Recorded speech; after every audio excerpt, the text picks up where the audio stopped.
اور یہاں پوچھا ہے انہوں نے کہ ایک بزرگ نے اسم اعظم یعنی لفظ اللہ کا ورد سانس کے لیے دیتے ہیں.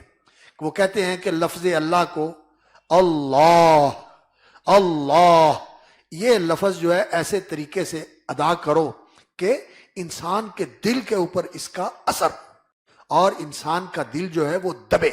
اللہ اس طرح جو ہے نا وہ پڑھو.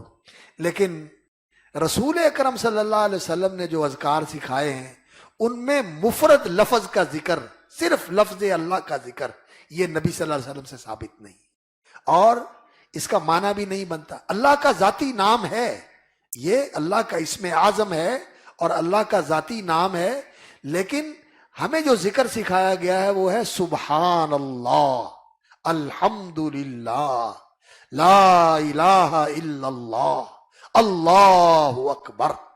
اس طرح ذکر کرنا چاہیے جس میں اللہ کی حمد ہو، اللہ کی تسبیح ہو، اس کی الوہیت کا بیان ہو، اس کی کبریائی کا بیان ہو، بامعنی کلمہ ہو.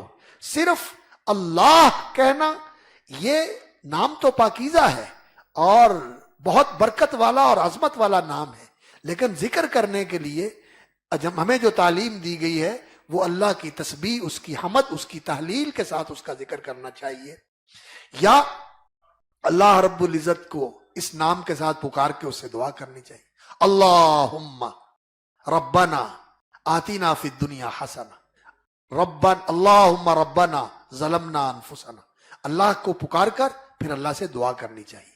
اور کئی لوگ جو ہیں وہ کہتے ہیں کہ اللہ کا ذکر کرنا یہ انسان کے دل کو جاری کر دیتا ہے، اور کئی کہتے ہیں کہ اس سے بھی آگے اونچا مقام یہ ہے کہ حق یہ ذکر کرنا.